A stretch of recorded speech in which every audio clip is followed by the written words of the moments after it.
People say a father's approval is something every child secretly longs for. I wish I could tell you that's true, but after 32 years I stopped chasing mine. My name is Helena Brooks, and to my father, I was never good enough. No matter what I did, it always fell short. If I earned an A in school, he wanted an A+. If I finished second in a competition, he asked why I wasn't first. And if I stayed out of trouble while other kids caused chaos, he simply called me ordinary. Nothing I did ever impressed him. But my younger brother, Brandon, well, Brandon could do no wrong. That's my boy, my father would proudly tell anyone who cared to listen. He's got ambition. He's going to make something of himself. It didn't matter that Brandon changed jobs every year, or spent money faster than he earned it.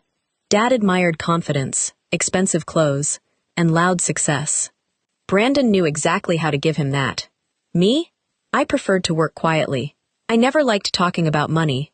I never believed success had to announce itself. To my father, that made me weak. Maybe because I was the female child. The older I got, the more distant we became. Every family gathering ended the same way. Dad would say, "A daughter should marry well, not chase impossible dreams. Your brother will carry this family's name. You always dreamed too big. You should have listened to me, instead of trying to prove you could do everything yourself." At first, I argued back. Then I defended myself. Eventually, I stopped saying anything at all. Silence was easier. 7 years ago, I packed a single bag and moved out. There wasn't a dramatic fight. No doors slammed. No one begged me to stay. Dad simply watched me carry my bags to the front door before saying, "Maybe the real world will teach you what I couldn't." I looked at him for a long moment. "Maybe it will," I replied. Then I walked away. That was the last real conversation we ever had. Starting over wasn't glamorous. I worked jobs most people wouldn't even notice. I washed dishes until my hands cracked from hot water. I cleaned tables after midnight. I learned how restaurants really worked, from the kitchen to the dining room. While everyone else chased titles, I chased knowledge. One lesson at a time. One shift at a time. One opportunity at a time. Over the years, my life changed in ways my family never imagined. Not because I was lucky. Because I never stopped working, but I never called home to explain. I never posted photos online. I never tried to prove anyone wrong. People who constantly need to prove themselves usually aren't at peace with who they are. I had already found mine. 3 weeks ago, my phone rang. "Helena?" I immediately recognized my mother's voice. "Your father wants the whole family together next Friday." "What's the occasion?" I asked. "Brandon's promotion." Of course it was. She hesitated before adding, "Please come. It would mean a lot." I smiled to myself. "I'll be there." Friday arrived faster than I expected. I put on a simple navy blue shirt top, black trousers, and polished dress shoes. Nothing flashy, nothing designed to impress. Just me. Before leaving my apartment, I picked up my phone and made a quick call. "Good evening, Miss Brooks," a familiar voice answered. "Hi, Michael. Everything ready for tonight, Ma?" I glanced at the clock. "Almost. I'll be there in about 30 minutes. "Very well, ma'am. We'll be expecting you." "Thank you." I ended the call and slipped my phone into my bag. A small smile crossed my face. Tonight was going to be interesting. The restaurant was already buzzing with conversation when I arrived. Crystal chandeliers reflected against polished marble floors. Soft piano music drifted through the dining room, while waiters glided effortlessly between tables carrying silver trays. It was elegant, warm, exactly the atmosphere I had always wanted people to feel the moment they walked through those doors. I paused near the entrance just long enough to watch my family arrive. Dad stepped out of the car first, adjusting his expensive blazer before helping Mom out. Brandon followed behind them, wearing a designer watch that caught the light every time he moved his wrist. Dad looked around with an approving smile. "Now this," he said proudly, "is a restaurant worthy of celebrating success." I couldn't help but smile. If only he knew. I watched my family disappear through the front entrance, before walking around to the employees' entrance at the side of the building. "Good evening, Miss Brooks," the security guard greeted with a smile as he opened the door. "Evening, Frank." Inside, the familiar scent of fresh bread, herbs, and grilled steak filled the air. Cooks hurried between stations, while servers carried trays in every direction. The dinner rush had already begun. Michael, the floor supervisor, spotted me almost immediately. "Ma, I'm so sorry to ask this on a night like tonight," he said apologetically. "One of our servers called in sick an hour ago. We're managing, but we're stretched pretty thin." I smiled. "Don't worry about it." "Are you sure?" "Of course. I'll cover a few tables until things settle down." Michael let out a relieved breath. "Thank you, ma'am." A few minutes later, I stepped out of the staff room wearing a crisp white shirt, a black waist apron, and a serving tray tucked beneath my arm. To anyone walking into the restaurant, I looked exactly like every other waitress. That was the point. I've never believed honest work was beneath anyone. I picked up a tray of sparkling water and headed toward table 12, my family's table. As soon as I reached them, Dad looked up from the menu. His eyebrows shot up. "Helena?" Mom slowly lowered her glass. "What are you wearing?" Brandon looked at me for a second, then burst into laughter. "No way," he said between laughs. "You actually work here?" Several people at nearby tables glanced over. I calmly placed glasses in front of each of them. "Good evening. Can I start you off with some water?" Dad leaned back in his chair and laughed louder than Brandon. "I always knew you'd end up serving people." Brandon shook his head. "You couldn't have picked a better restaurant? At least pretend you're a manager or something." Mom looked uncomfortable. "William," she whispered, but Dad wasn't listening. "Ladies and gentlemen," he announced loudly enough for nearby diners to hear, "meet my eldest daughter." I froze for only a second before continuing to pour water. "We spent years trying to make a woman out of her," he chuckled. "Turns out, she's just a waitress. This is the life she chose." My daughter has always struggled to find her place. A few awkward laughs came from our own table. The surrounding tables, however, stayed silent.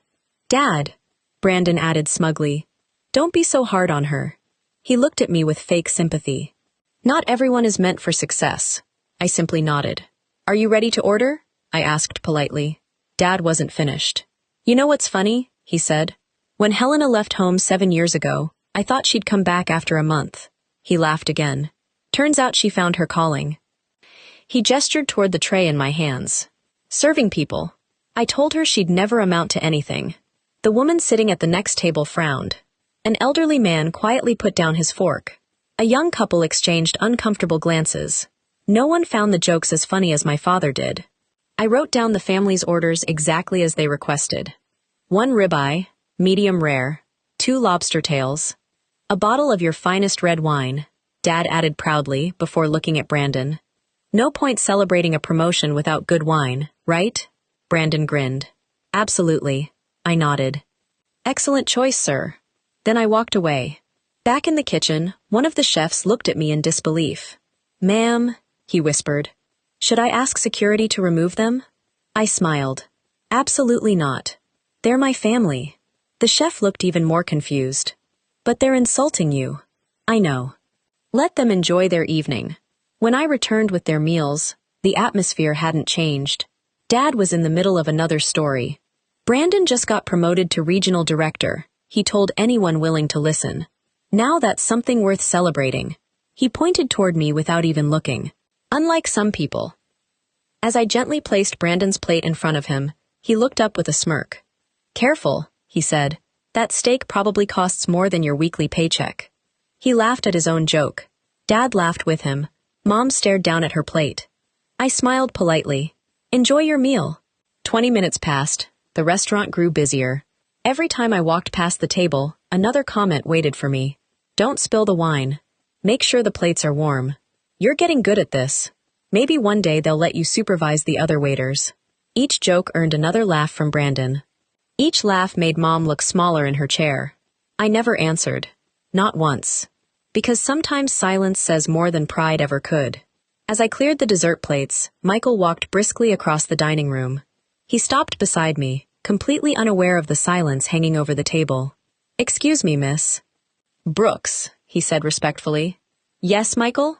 "Ma'am, one of your investors has arrived.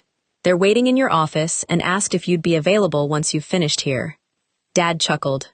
"Investor?" He looked around the table. "You hear that? This young man thinks my daughter has investors." Michael blinked in confusion. "I'm sorry?" Dad pointed directly at me. "She's just a waitress." Michael looked from Dad to me. then back again. A puzzled expression crossed his face. "No, sir," he said politely. "Miss Helena Brooks is the owner of this restaurant." For a few seconds, no one spoke. The clinking of glasses, the soft piano music, conversations from nearby tables, everything else in the restaurant continued as normal. But at table 12, time seemed to stop. Dad stared at Michael before slowly turning toward me. What did you just say?" he asked, his voice barely above a whisper. Michael looked genuinely confused. "Miss Helena Brooks is the owner of Brooks & Oak, sir. This restaurant belongs to her. I've just came over to ask if she would like to change her outfit before she attends to the investors." Brandon let out a nervous laugh. "Come on, that's not funny." "You've got the wrong Helena," Michael frowned. "No, sir. I've worked for Miss Brooks for 4 years. There's no mistake." Before anyone could say another word, the restaurant manager, Mr. Collins, approached our table. "My apologies for interrupting, Miss Brooks." He gave me a respectful nod. "All of your investors have arrived.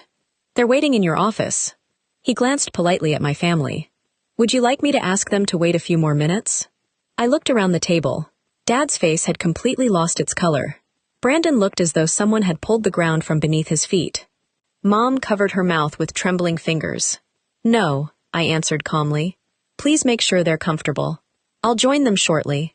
"Of course, ma'am." Mr. Collins nodded before walking away with Michael. The silence they left behind was heavier than anything my father had said all evening. Dad looked around the restaurant, the servers who had been greeting me all night, the chefs peeking through the kitchen window, the hostess smiling in my direction. For the first time, he wasn't seeing a waiter. He was seeing the woman everyone here respected. "You?" His voice cracked. "You own this place?" I nodded. "Yes." "Since when?" Brandon asked. 3 years. "Why didn't you tell us?" Mom whispered. I looked at her gently. No one ever asked. Dad leaned back in his chair as if all the strength had left his body. I don't understand. You were washing dishes." "I was. Cleaning tables." "Yes. Serving food." "Yes." "Then how?" "By never believing that any honest job was beneath me." No one had an answer. Brandon slowly removed the expensive sunglasses resting on his head. For the first time all evening, he had nothing clever to say. I untied the black apron from around my waist, folded it neatly, and handed it back to Michael, who had quietly returned. "Thank you. Always a pleasure, ma'am." I straightened my shirt top and looked back at my family. I should get to my meeting. I turned to leave. "Helena." Dad's voice stopped me. I turned around. He stood slowly from his chair. His eyes were red. "I'm sorry." Those 2 words hung in the air, not because they were loud, but because I'd waited my entire life to hear them. "I spent years judging you, without knowing who you had become." I smiled sadly. "No, Dad. You judged me long before tonight. You judged me when I washed dishes. When I cleaned tables. When you believed those jobs made me less than everyone else." I took 1 step closer. "Do you know the saddest part? You weren't embarrassed because you thought I was a waitress. You were embarrassed because you believed being a waitress was something to be ashamed of." Dad lowered his head. "But every person working in this restaurant," I looked around the room, "deserves the same respect as the person who owns it. Without them, there is no restaurant." Several employees nearby quietly smiled. That's the difference between us. I learned to respect people because of the work they do. You only respected people because of the titles they had. Tears rolled down my mother's face. Dad couldn't look at me anymore. For the first time in my life, he had nothing left to say. I gave him a small nod. "Enjoy your dinner." Then I walked away. As I crossed the dining room, every member of staff I passed greeted me with quiet respect. "Good evening, Miss Brooks." "Have a good meeting, ma'am. We'll take care of everything here."